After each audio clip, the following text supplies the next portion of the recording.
class is in memory of Jared Orchen, and today we'll study a story that's really one of the most famous Talmudic stories, maybe the most famous one.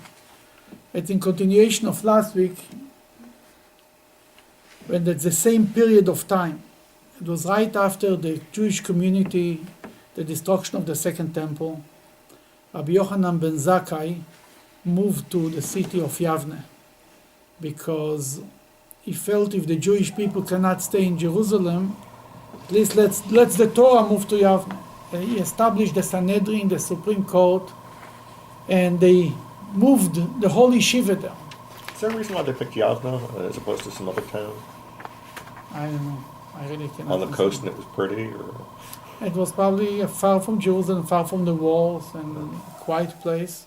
Probably that was a more practical reason than anything else.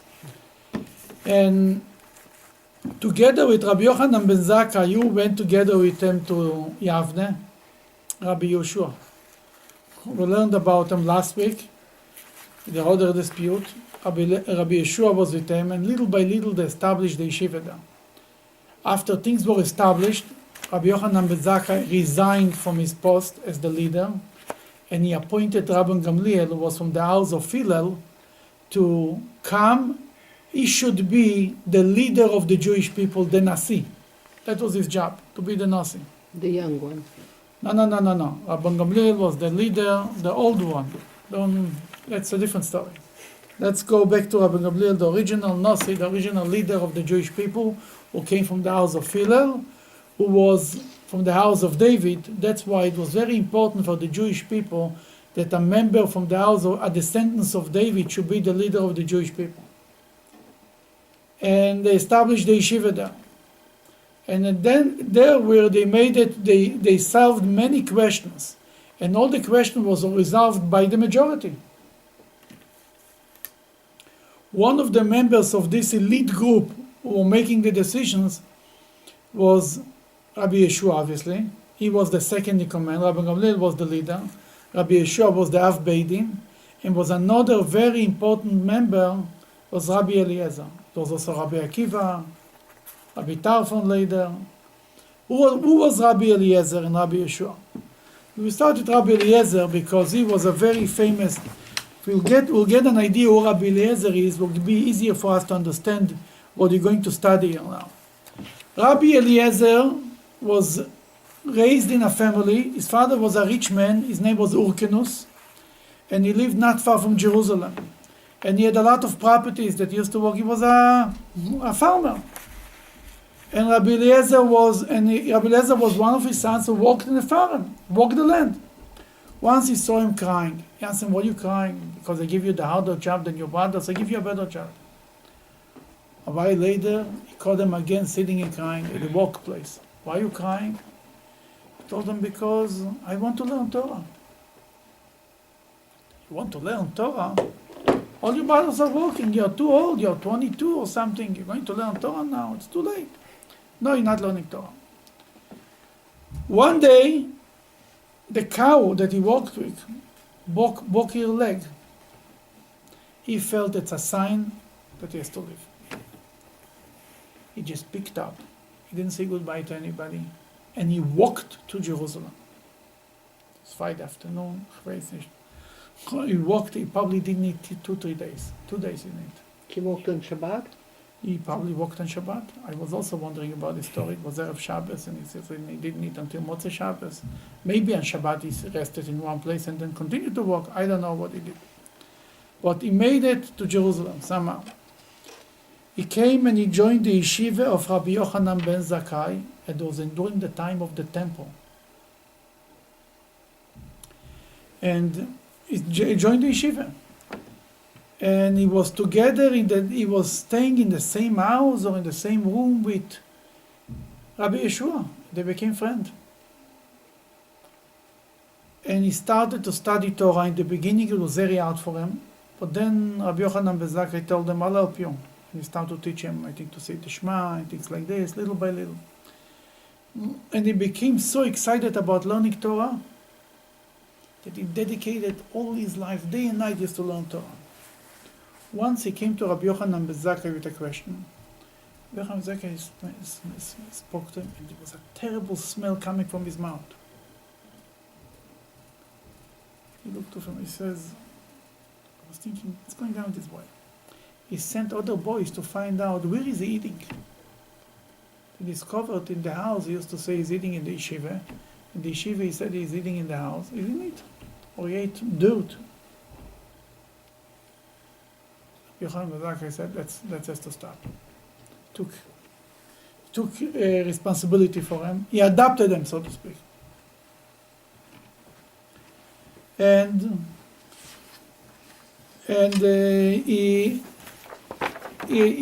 hello. And he told them that he adopted them, and he started to take care of them. And Rabbi Eliezer became a great scholar. Meanwhile, his brothers telling the father, we walk here like dogs, and he even run away to Jerusalem to have fun? Forget about that. We are not going, you have to make sure that he doesn't get a penny from your estate. He said, okay, you will not get anything. No, you say it, it's worthless. I'll write it down. No, it's not good enough. You have to go to Jerusalem, to the Supreme Court, and sign there that Eliezer is out of the will. Same old story. All the time. He went to Jerusalem. Meanwhile, somehow Rabbi Yochanan ben Zakkai heard that his father, who also was a wealthy man, is coming to Jerusalem to disown his son, basically. It was Friday afternoon. He gathered a very important meeting in his house.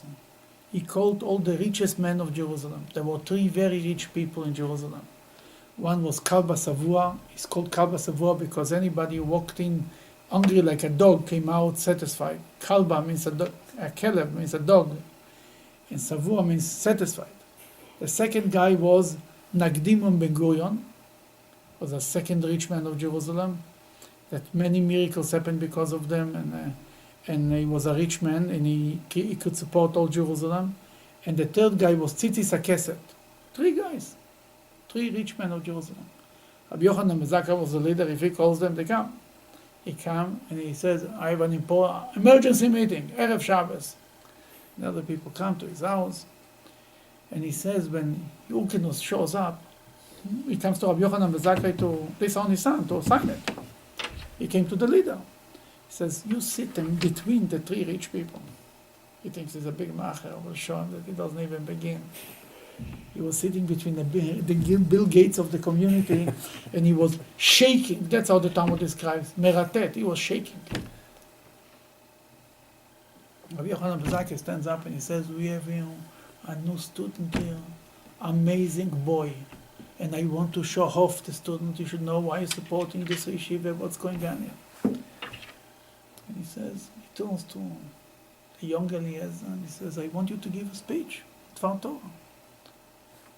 Never spoke, he didn't want to. He told him, go, you'll do it. He had no choice. He stood up and he spoke words.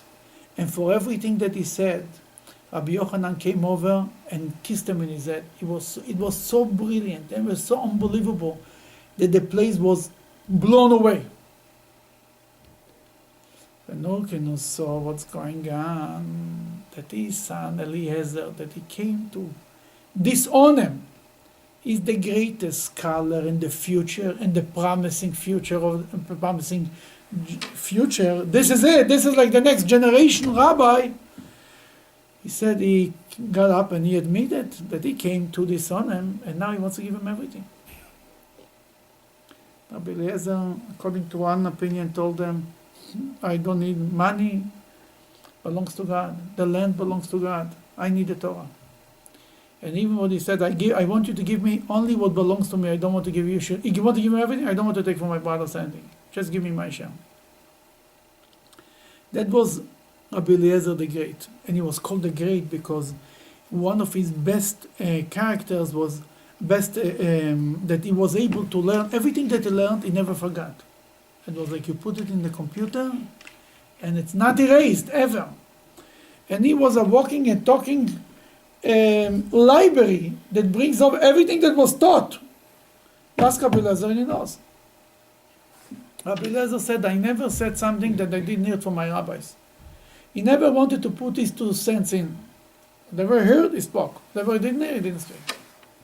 But whatever he heard, he was very jealous for it. He was very, it was very important to him. He didn't allow anybody to say something else.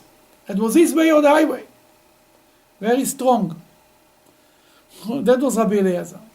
Was he Bet Shammai or Bet Oh, Hillel? Rabbi Eliezer was, that was already after the time of Bet Shammai. But they say Rabbi Eliezer Shamuti. Shamuti, one of the meanings of the word Shamuti, one meaning is that Shamuti could mean excommunicated, as you're going to learn later. Another meaning is it's coming from Bet Shammai. Shamuti, from the word Shammai. It's coming from Bet Shammai. That's the other meaning. Then, who is his friend, his colleague, and his counter who was arguing with him? Rabbi Yehoshua. Rabbi Yehoshua was a boy that his mother, when she was pregnant with him, she used to go to synagogues and tell the rabbis, pray that my son should be a scholar. And when he was born, she took his bassinet, she took him in the stroller, and she left him in yeshiva. His ears should hear Torah. From day one. And he was a very smart man, and everybody loved him, and he was very good in defending the Jewish people in front of the heretics in this time, and he was always involved in arguments, and the Caesar, the emperor, the Roman emperors loved them, and so on and on. And they were very good friends. From day Rabbi Eliezer came to Jerusalem in yeshiva of Rabbi Yochanan ben Zakkai, they were like this. But here we see where the ways parted. And Rabbi Yehoshua still said amazing things about Rabbi Eliezer after he even passed away. But here, now that you know who Rabbi Eliezer and Rabbi Yehoshua is, now we can start the story. That will give us a little more. Look on the front page, on the left column, the following Mishnah, this little paragraph. Mm-hmm. You want to read? The following Mishnah alludes to an incident in which Tana was offended. After quoting the Mishnah, the Gemara relates the incident and how quickly his prayers were answered. We have learned there in a Mishnah, if someone cut sections for an oven and put sand between the sections to cement them together, and the oven then came into contact with tumah, Rabbi Eliezer declares it tahor, but the sages declare it tameh. Okay, let's stop right here. What's going on? It's a dispute over an oven, and it's a legal dispute. Yeah, it's a legal dispute. I would say a complicated dispute. The oven of Achanai. The oven of Achnai. An oven, in the olden days, ovens were not something that you buy in the store. You don't go to Sears and you buy an oven. You build it. Now, the question was at that time if it can become impure. Every complete vessel can become impure. Every vessel that's connected to earth cannot become impure. You understand? It's a part of the earth. It's cannot accept tumah, cannot become impure.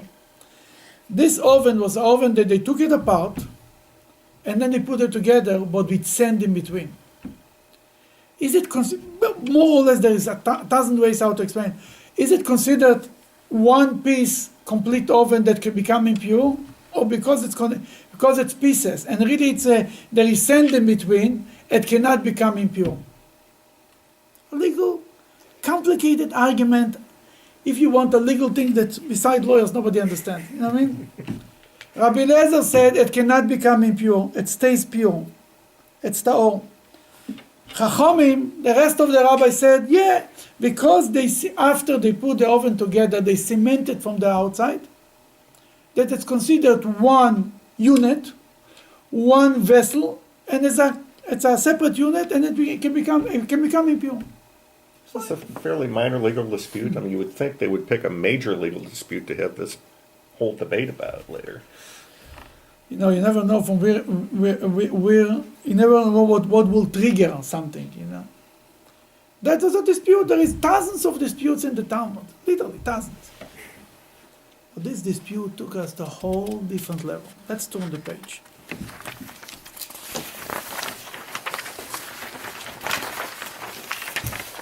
Top of the page.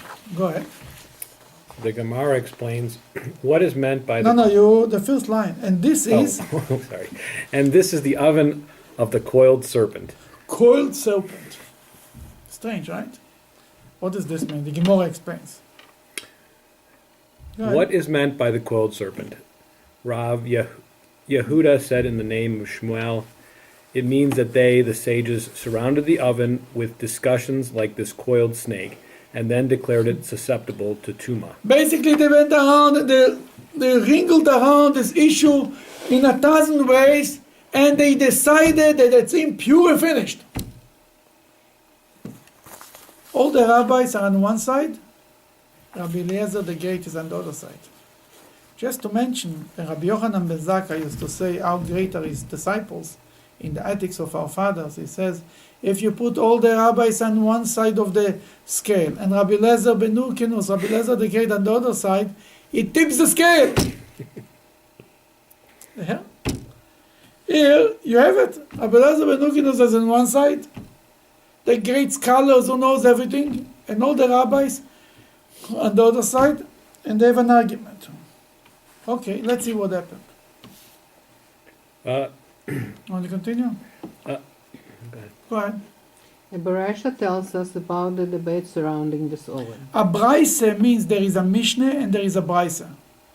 The Mishnah, Rabbi Yehuda, the prince, Rabbi Yehuda Anossi, the leader of the Jewish people after the destruction of the Second Temple, took laws and put them together. That's called the Mishnah.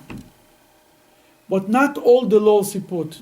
He decided, like any author, some things he felt it's more important, some things, that there are many laws, many Mishnahs are left out.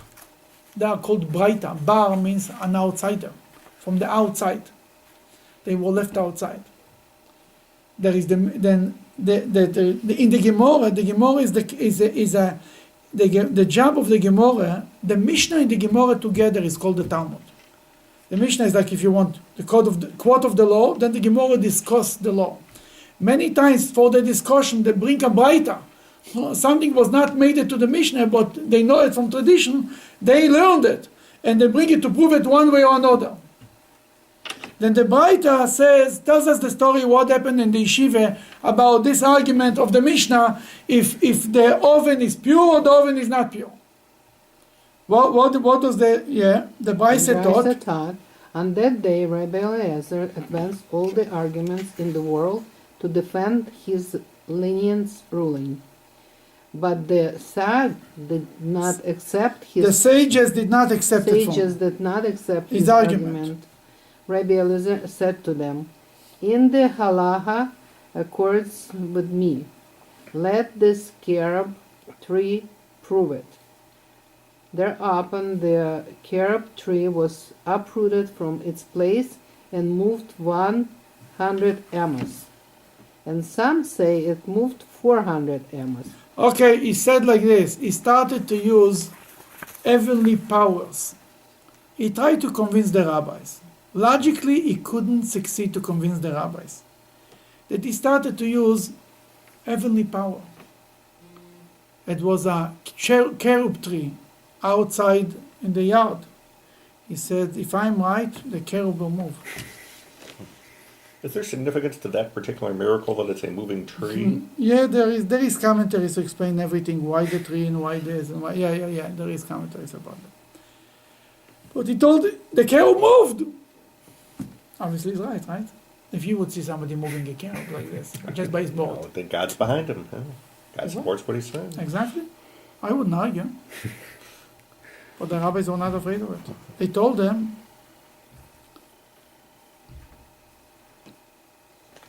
unconvinced, the sages said to him, yeah?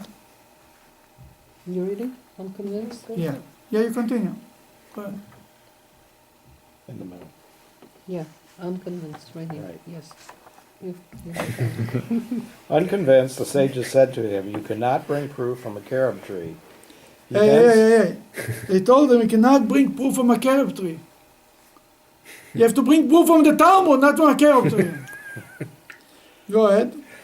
He then said to them, if the halacha accords with me, let the water canal prove it. Whereupon the water in the water canal flowed backward. You hear? You know, when the water went, usually they go one direction, they went backwards. When such a thing happened? The sages said to him, Hey. When such a thing happened, I'm asking you. Oh. The water? When the water went backwards. The Nile. No. Crossing the Red Sea. Red Crossing the Sea. sea. The water kind of stopped. They went backwards. And also by the Jordan, it's written, the language that we use in the book of Psalms for the splitting of the sea, we say it we say it on Hallel, right? The second paragraph of the Hallel, we say, Ayam Rahav Ayanot, Hayarden Isov Leachor. The Jordan turned backwards.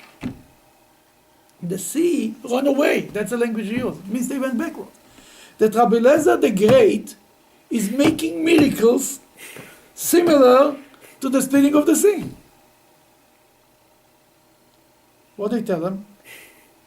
The sages said to him, "You cannot bring proof from a water canal." They didn't accept it. Okay. He then said to them, "If the halacha accords with me, let the walls of the study hall prove it." Whereupon the walls of the study hall leaned and were about to fall. You hear? The walls are falling. Some people say it's also allegorically, it was like destroying the yeshiva, the whole system. It was like, he brought in a different type of an argument in the yeshiva. Understand? There is the rules that you play by, and then somebody introduces a whole different set of rules. Okay. Immediately, Rabbi Yehoshua rebuked the walls and said to them, "If Torah scholars vie with one another in discussions about halacha, what business is it of yours?" Okay, he turned to the walls, so to speak, and he told the walls, if rabbis are arguing, what are you interfering? What are you walls interfering in our business? It's not your business. And the Talmud says a very interesting thing what happened. Go ahead. The walls did not fall out of respect for Rabbi Yehoshua, but neither did they right themselves out of respect for Rabbi Eliezer, and they still continue to lean to this day. They're standing like this, not straight, half the way. They didn't move because they didn't want to get involved in the fight. They started to get involved. Rabbi Yehoshua yelled at them. They decided on standing out of the fight. Now comes even something more than that. Go ahead. Rabbi Eliezer then said to the sages, "If the halacha accords with me, let heaven prove it." Whereupon a heavenly echo went forth and proclaimed, "What argument do you have with Rabbi Eliezer, whom the halacha follows in all places?" Okay. A voice from heaven came out, and they heard it in the yeshiva, obviously, in the study hall where they were sitting and arguing. Not the whole world heard it, but they heard it. One way or another, they heard it. That says, who are you to argue with Rabbi Eliezer that the halacha is determined everywhere? God says it. A bat call, it's called the heavenly voice is a bat call. A bat call is the way to describe it. It's like an echo of God, if you want. Bat means the daughter of a voice, in the sense like a second voice. The female voice of God, if you want, according to some commentaries, modern commentators. Then, no matter what, that the voice of God came out and said, who are you to argue with Rabbi Eliezer? Look what is happening. Finish the paragraph, yeah? Upon hearing this, Rabbi Yehoshua stood on his feet and declared, It is not in heaven. The Torah is not in heaven. Who says it, and in what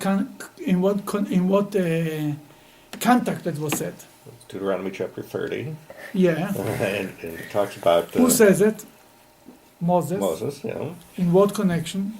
What contact? Well, there are two interpretations. The regular interpretation. That's the text. Yeah, the regular interpretation is that the Torah is something that you don't need to go into heaven to find it. You don't have to go across the sea to find it. It's in your mouth and in your heart that you may do it. Then it means like this. The literal meaning of this sentence is, Moses says to the Jews, don't complain later, it's too hard for you. The Torah is not in heaven, you have to go bring ladders and climb to heaven to pick it up, It's not across the sea that you have to go on a boat to find the Torah. It's right here in front of you, in your mouth and in your heart to do it, right? Means to say how accessible the Torah is. Rabbi Yehoshua takes this line, the Torah is not in heaven, and turns it upside down. So the Torah is not in heaven, right? That's what God said. Look how he learns it. The Gemara interjects. Go ahead. The Gemara interjects, what is meant by, it is not in heaven? Rabbi Yirmiyahu said, it means that we pay no heed to a heavenly echo in matters of halacha, for the Torah was already given to man at Mount Sinai. Wow. He says, what means the Torah is not in heaven? The moment God gave it to the Torah, to the It's all people, between us. it's up to the rabbis, up to us. God was the boss. He gave it over. That's it. He said it's up to us. He cannot, even himself cannot interfere. Where you see it, that the moment God gave the Torah at Mount Sinai, this is it. The prophets, we do not learn laws from the prophet. I mean, there is no mitzvahs in the book of the prophets. That's it. God gave the Torah. That's it. Fine. When the rabbis come up with some idea, they bring a proof from a verse in the prophet. They can bring it as an additional proof. Or they don't. There is no mitzvah that's written in the book of Isaiah, or the book of Jeremiah, or the book of this, or Ezekiel, or in the book of Judges, or Kings. 5 books of Moses, and that's it. The Torah is not in heaven. The moment God gave the Torah to human beings, that's it. That Rabbi Yehoshua says, God comes, a voice from heaven comes and says that Rabbi Eliezer is right. Too bad. God gave us the Torah, now it's in our hand. And Does in our hands simply mean to interpret it or to legislate new laws? obviously, but as long as it's according to the rules that God set up, yes. Because we've got Deuteronomy chapter 17, which talks about the judges in your time. Exactly, yeah, that's exactly what we're talking about, because it says, it quotes that right now. Go ahead. The Gemara relates The Gemara relates the rest of Rabbi Yehoshua's response to the heavenly echo. We do not pay attention to a heavenly echo, because you, God, already wrote in the Torah at Mount Sinai. According to the majority, the matter shall be decided. Where's this written? Chapter what? Right there. Exodus 23. What? Exodus 20. Exodus. You're right. That means you go ahead, continue. I'm sorry. And since the majority of the sages dispute Rabbi Eliezer's position, his position is rejected in practice. Finished. God, you said we go after the majority, right? It's an interesting interpretation of the majority, because if you look at least the actual passage, and we may want to look at it from Exodus, Yeah. it doesn't seem to exactly say that. Right, it's exactly how Let me grab it. speaks about a Beit Din, about a punishment or something.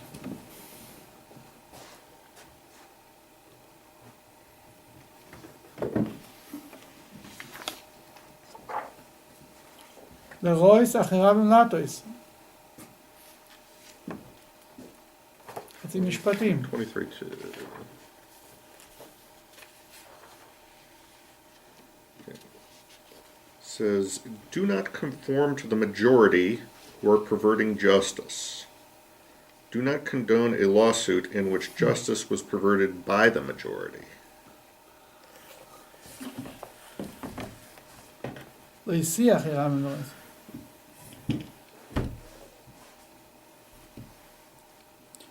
Yeah, but Rashi brings it right there. Then there is times that you go after the majority.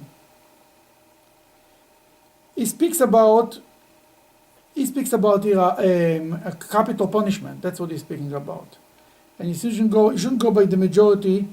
It says it's not enough, the way Rashi says it, the way Talmud learns, it's not enough to have one majority more than to execute somebody. You need a majority of 2, not a majority of 1. That's what he said. But again, you're right. It's not clearly speaking about that. Just like the not in heaven. But the rabbis learn that sometimes you go, but it's clearly, in this case, you shouldn't go after the majority. But in general, you should go after the majority. That's the exception Yes. rather than the rule. Yes, exactly. Then, basically, Rabbi Yehoshua says the Torah was given to human beings, to the rabbis, and God himself cannot interfere. And if Rabbi Eliezer can play with the rules, by the rules, and convince the majority that he is right, fine. But if he cannot convince the majority that he is right, he's a minority, and the halacha is not like him, and the majority rules. Rabbi Eliezer couldn't take this idea. What mean to go by majority? That's what God said. That's what my rabbi. That's what my rabbi. Do we see this prior to this time in rabbinic thought? Listen, that was the beginning of the. I mean, Beit Hillel and Bet Shammai had an argument. It was an argument, right? Mhm. And that was already 200 years before that. I mean, 150 years before that, probably. But they were always arguing, did they ever use the majority to justify it? The majority is right no matter what God says? They were going with the majority too. There is a whole argument. The same thing say Beit Hillel over Bet Shammai. Some one time there were more Bet Hillel guys that the halacha became like Bet Hillel. One time was more people like Bet Shammai. I mean, if this was exactly the same argument, I don't know. But it was for sure. Rabbi Eliezer was still in the school of thought. There is prophets, there is Moses. We hear what God says. They started, so to speak, after the destruction of the second temple. They said there is no more communication with heaven. Now it has to go by. You have to set up the system, and by the system, God gave us the tools, and we have to come to the conclusion. And look what happened. Here comes the focal point. Go ahead. And since the majority of the sect disputes Rabbi Eliezer's position, his position is rejected in practice. The following incident dramatically highlights Rabbi Yehoshua's assertion. Rabbi Nassan once met Eliyahu Eliyahu Hanavi. Yeah. Rabbi Nassan said to him, "What was the Holy One, blessed is he, doing at that moment when Rabbi Yehoshua rejected the heavenly signal?" He is asking him, Elijah the prophet was a man. Elijah is a prophet, right? But after he died, he never died. He disappeared, right? And in the Talmud, there is many stories how certain people met Elijah. Elijah came to Rabbi Akiva and knocked on his door and asked him, "Do you have some straw for my child? My wife gave birth. I need some straw." And Rabbi Akiva told his wife, "Look, there are women who don't even have straw. We have straw. We should be so happy." And so on and on. That Elijah, there's many stories that Rabbi Nosson made Elijah. I didn't meet Elijah. Rabbi Nosson didn't meet Elijah. And he asked Elijah, "Tell me, how was Hashem's reaction? How was God's reaction when Rabbi Yehoshua tried to override him?" Go ahead. Eliyahu responded to him, "He, the Holy One, was laughing and saying, 'My children have prevailed over me. My children have prevailed over me.'" God was smiling and saying, "My children have prevailed over me." What does this mean? You win. You won. That God was happy, right? Mm-hmm. Then why God made the heavenly voice? Test them. To test them. God wanted to test the rabbis how far they will hold the grounds. That he made 4 miracles. The tree moved. The water went backwards. The walls almost collapsed. And a heavenly voice came out from heaven and said that Rabbi Eliezer was right. What else you need? What else you need to show that he's right? By any standard, today's world, we would all go after Rabbi Eliezer. Proves everything. But the rabbi said, the tradition, they said, the law is go by the majority. That's how we learn from our rabbis, we learn from our rabbis. That's the system works. And they stood at the grounds. Rabbi Yehoshua stood up and said, the Torah is not in heaven. It's up to us. And we make the decisions. There's obviously a danger when miracle workers say, "I can tell you what the law is because I will perform a miracle." Oh, the Jewish law says, how you know if a prophet is a true prophet? He has to make miracles. He has to predict the future. Let's say if a prophet says, tomorrow the stock market will go up 100 points. and the spark went up 100 point, it is a true prophet. If it went up a 99 point, it's a liar. But if this prophet who made 3 miracles, 3 times you test him, of the future, not necessarily miracles, he predicts the future, and he established, the guy is right, he knows what he's talking about. But if this guy comes and says, God changed his mind, no more putting on film, we throw him out of the show. A prophet cannot change the law. He can say that God told me today to do something different as a temporary thing. That's why you have to believe him. Elijah, when he offered the sacrifices on Mount Carmel, it was in time of the temple. During the time of the temple, where is the only place you're allowed to offer sacrifices? On the altar in the temple. You're not allowed to offer sacrifices on Mount Carmel. But because in a temporary thing, he felt there is a need to teach all the liars, all the false prophet of the Baal who came and spake in the name of God. He made a big showing at Mount Carmel, and he proved that he speaks in the name of God. It's a temporary thing. But if Elijah would say that from now on you should start to sacrifice offerings on the Mount Carmel in Haifa, we would lock him up. You throw him out. That even a prophet, and that's the same system. It goes by the majority, and there is rules.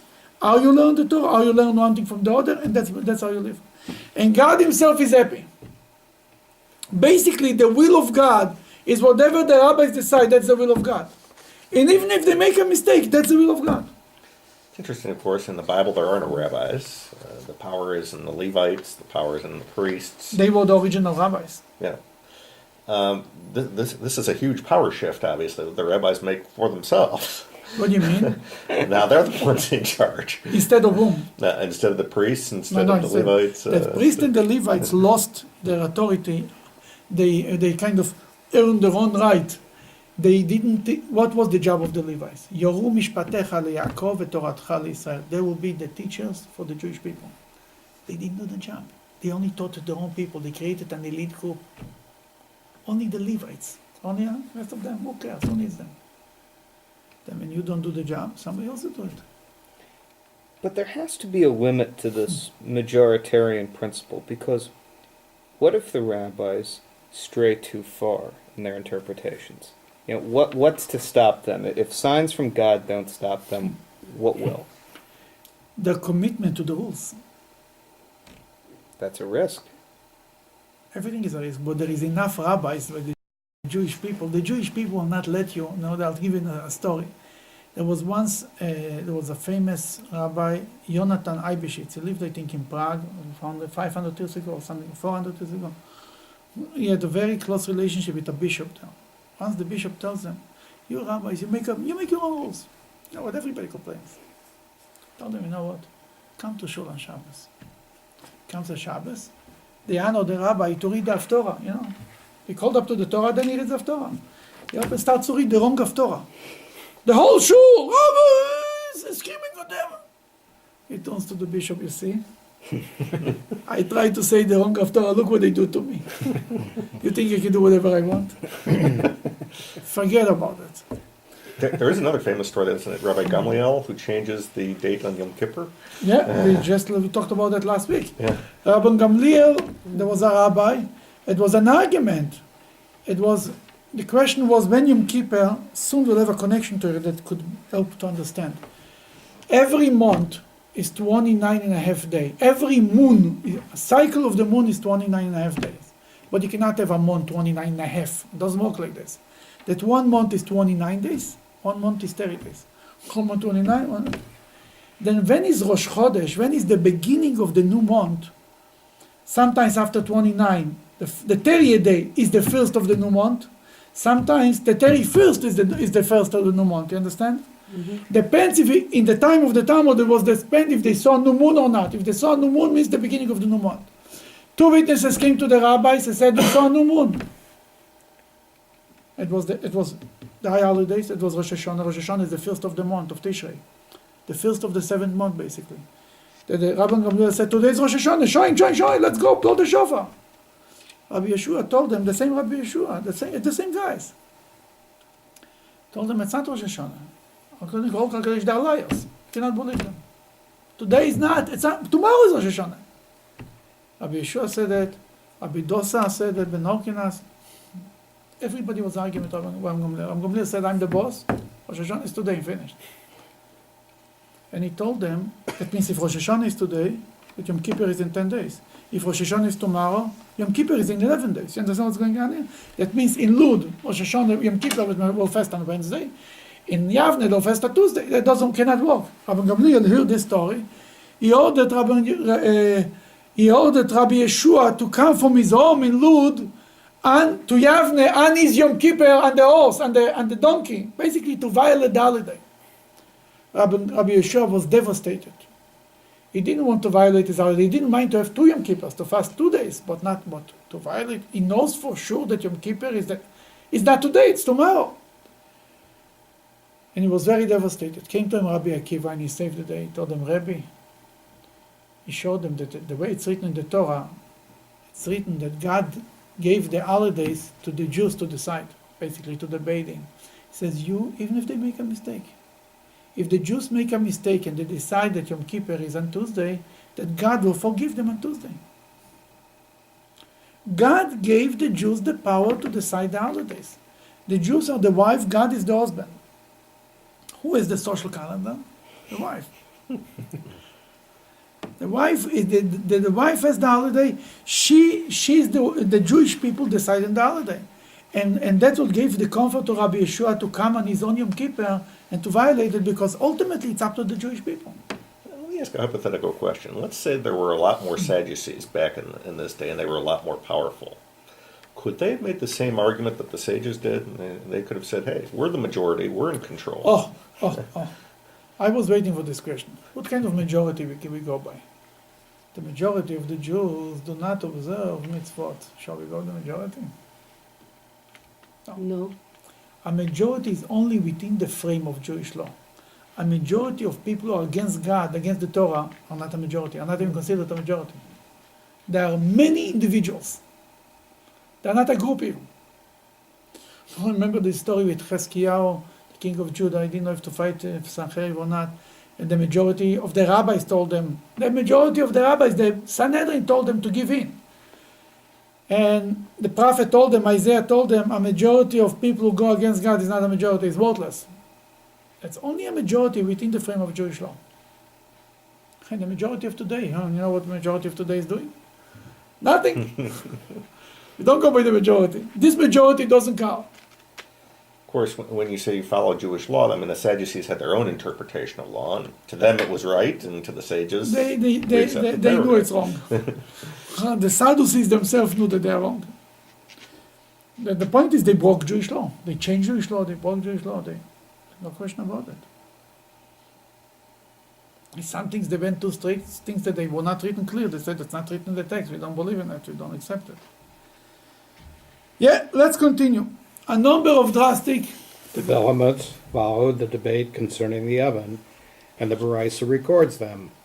They said that on that day the sages collected all the things Rabbi Eliezer had declared tahor, and burned them in fire in his presence, and they voted on him and excommunicated him. First of all, anything that he said that's pure and cannot accept impurity, it was wrong, that they burned it in front of him. They showed them that they don't accept his ruling. And then they did something worse than that. They voted and excommunicated them. It's an act that's done really very, very, very, or maybe never.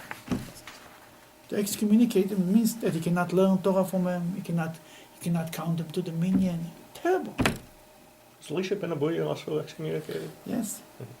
Was he the only other major one in the Talmud? Elisha ben Avuya and Yerovam ben Nevat. I think Jeroboam was excommunicated. And somebody else. But only a few people, obviously. Yeah. Okay. I don't think he was excommunicated to the same level.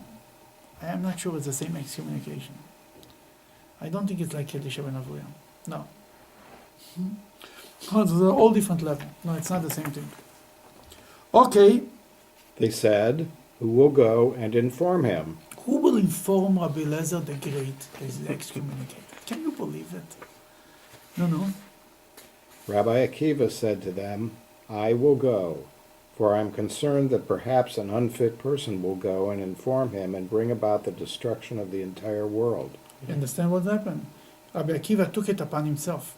He knew he's not going to get a piece of cake for it. Thank you. He said, better I should go than anybody else. Go ahead. What did Rabbi Akiva do to inform Rabbi Eliezer? He dressed in black clothing and cloaked himself in black and sat before Rabbi Eliezer at a distance of 4 amos. He sat in black like a mourner. Because when somebody is excommunicated, he has to behave like a mourner. So sit on the floor and kind of sit in shiva. He sat down, but he sat far away from him, 4 cubits, because you cannot sit within the 4 cubits of somebody who is excommunicated. You want to continue? Yes. Rabbi Eliezer said to him, Akiva, why is today different from other days? Why are you sitting so far away from me today? Rabbi Akiva replied to him, my teacher, it seems to me that your colleagues are removed from you. He right away understood what it means. Go ahead. Upon hearing this, Rabbi Eliezer too tore his garments and removed his shoes, and slid off his chair and sat on the ground. He said shiva. Tears flowed from his eyes.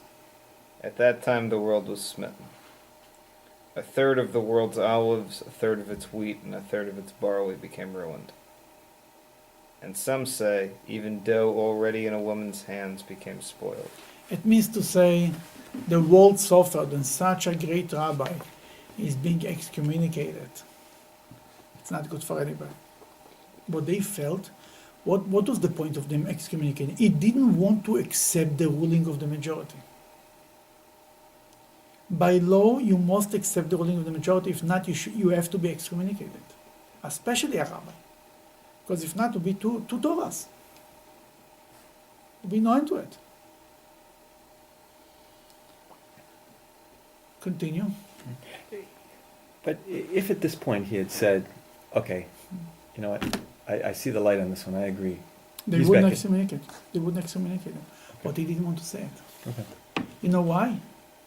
Because he had his truth. He was ready to pay for his... He believed that he's right. And for his truth, he was ready to be excommunicated for the rest of his life. I mentioned the story a few times. There was a rabbi who came to the Rebbe. It was a whole story. He was the chief rabbi of the Israeli army, and it was something he could forgo or he could fight it. And he asked the Rebbe what to do. The Rebbe looked at him and told him the story of Rabbi Eliezer the Great, you know? But he basically told them, if they for you truth, you stand up. You pay a bill for you pay dearly for your truth, for what you believe. If that's what you believe, go for it. What do you mean you forgo? What is this? But aren't we to assume that Eliezer was wrong based upon the story? No, yeah, but Eliezer, from his point of view, was ready to pay a price for his truth. And that's what the Rebbe wanted to point out. We're not arguing if it's right or wrong.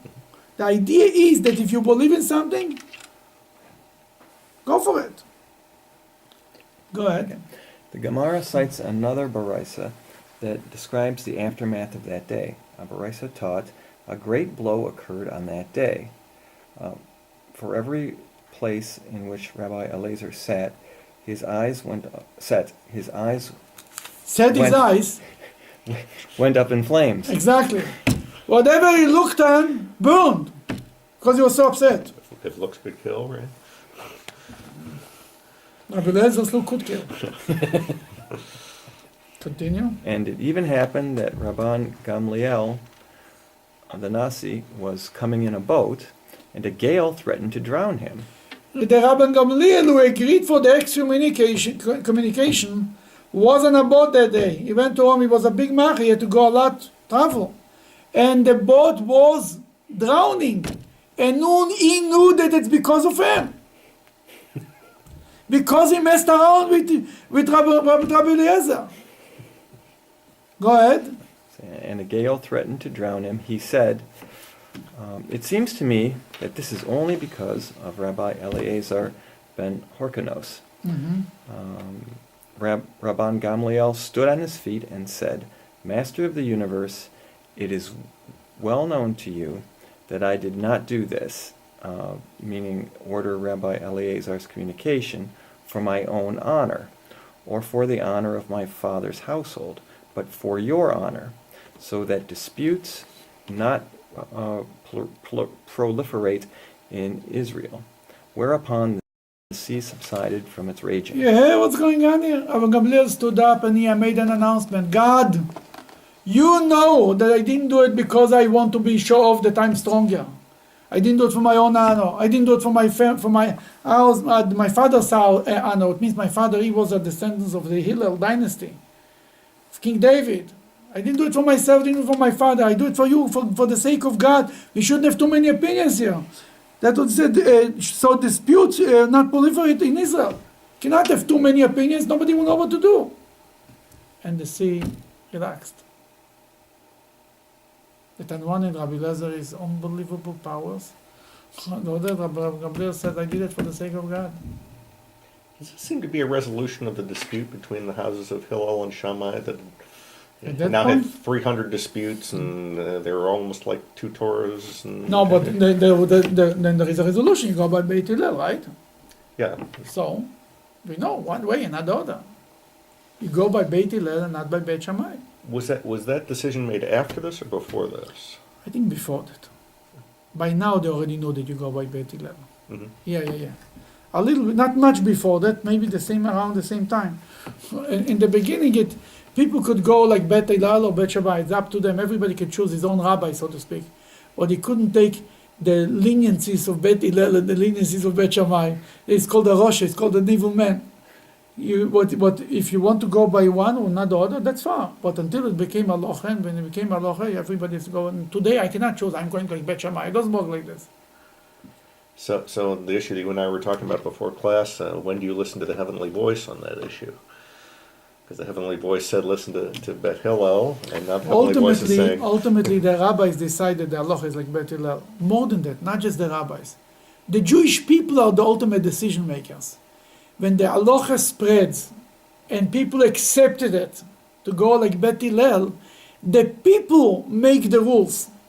Rules that were made by rabbis and were not spread, were not practiced by the majority of the Jews, eventually Garnished. evaporated. Then we are the one who make the rules by accepting the rules, by living by the rules. Basically, I think the whole thing with Beit Hillel was basically the Jewish people were just more. The Mishnah says people could take Beit Shammai, Beit Hillel, right? Most of the people took Beit Hillel, finished. That's how it became the rule. That's the real reason. You understand what I'm saying? Does that follow destruction of the temple? Yeah, after they became a loche after the destruction. That's also is right after the destruction of the temple. Nobody knows exactly when things happened. The Gemara records another consequence of Rabbi Eliezer's excommunication. You read already? Yep. Ima Shalom, the wife of Rabbi Eliezer, was the sister of Rabban Gamliel. From that incident in which Rabban Gamliel... You understand, Rabbi Gamliel and Rabbi Eliezer are brother-in-laws, on top of everything. From that incident in which Rabban Gamliel excommunicated Rabbi Eliezer onwards, she did not let Rabbi Eliezer fall on his face, i.e. recite the Tachanun supplication. There is a confession, Tachnun is something that we say after the Amidah every day. You put your head down and you confess, so to speak, to God. A short prayer. Then she felt that if he will say Tachnun and he will cry out to God, God will listen to him, and Rabbi Gamliel might die even. She was Rabbi Gamliel's sister. That this little prayer she didn't allow him to do. Never. She was standing right there whenever he came after the Amidah. You cannot do this. And even the gate, Rabbi Eliezer was afraid of his wife. Like a good Jewish man. Wise man, yeah. She was Rabbi Gamliel's sister. She didn't allow him to do Tachnun. One day she thought that it was Rosh Chodesh, Go ahead. when the Tachnun supplication is not recited. On Rosh Chodesh we don't say Tachno, because it's considered a happy day, a holiday, and on a holiday you don't say prayers of confession. You're not busy with your sins on a holiday. Go ahead. But she had confused a full month with a deficient one. You understand what happened? She thought this month is only 29 days. And the 30th is Rosh Chodesh. She said that Rosh Chodesh doesn't say Tachnun anyway. Nothing to worry about. I don't have to be in top of her. She didn't realize that was a full month of 30 days, and Rosh Chodesh was only a number 31st day. Go ahead. There are those who say that a poor person came and stood at the door as Rabbi Eliezer was about to recite the Tachnun supplication. The other opinion says it wasn't because of it was she thought it's Rosh Chodesh. It's because she was busy. Somebody knocked on the door and she began to give him bread. And while he came to the Tachnun prayer, and what happened? And she took bread out to him. Either way, she afterwards found Rabbi Eliezer falling on his face in the recitation of the Tachnun. He was saying Tachnun. It was too late. She said to him, go ahead. Get up. You are killing my brother. Killing my brother. You're going to the front page. Very good. And it's in the second column in top. Meanwhile, an announcement went forth from the house of Rabban Gamliel, stating that he had died. He died. He prayed and he died. Right away. Oh, yeah. Go ahead.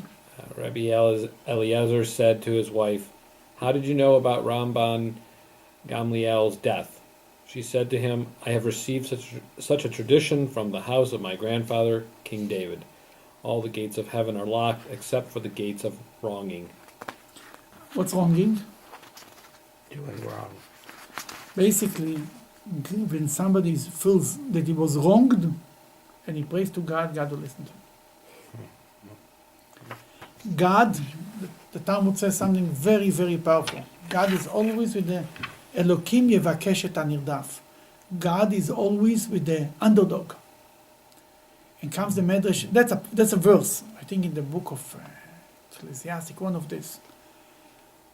And then the Medrash adds, even when the person, with the guy who is running after him, the guy who is executing the law is right, and the underdog is wrong, God is with the underdog. But the underdog is right, then for sure we should all be with the underdog. But even when the underdog deserves to be in jail, deserves to the punishment, God is with the underdog. No matter what the situation is. That's why the Jewish people are like this. It's coming from somewhere. The Rabbi once spoke about going out to the jails to bring them the joy of a holiday, Pesach, Sukkot, Hanukkah. And the Rabbi quoted this medrash. It says, it's an amazing medrash. Even if the person who is suffering is the wrong one, and he deserves it, so to speak, God is with them.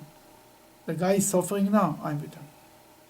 That's why the Jewish people have this character to always defend the underdog, even when they're wrong. It's coming from God.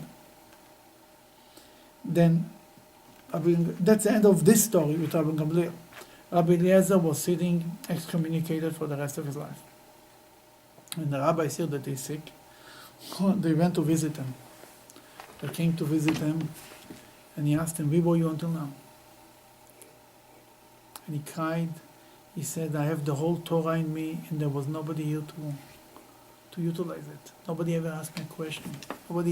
I know the whole Torah, and nobody cashed on it." And he told them bad prophecies. He told them things are going to go bad for the Jewish people and for you guys. It was a bad conversation. And then they still asked him a few questions. Is this tahor? This is pure. This is impure. Before he died, and he died with the word pure, with the word tahor in his mouth. He said, "This is pure," and that's how he died. When he died, Rabbi Yehoshua went to his yeshiva and he said, the stone that Rabbi Eliezer used to sit on it is Mount Sinai. The seat that he was sitting on it used to sit on stones and rocks. And the person who was sitting on it was had the two tablets in him. That was his eulogy, so to speak. That's the story of Rabbi Eliezer the Great. And there is a lot more to be said.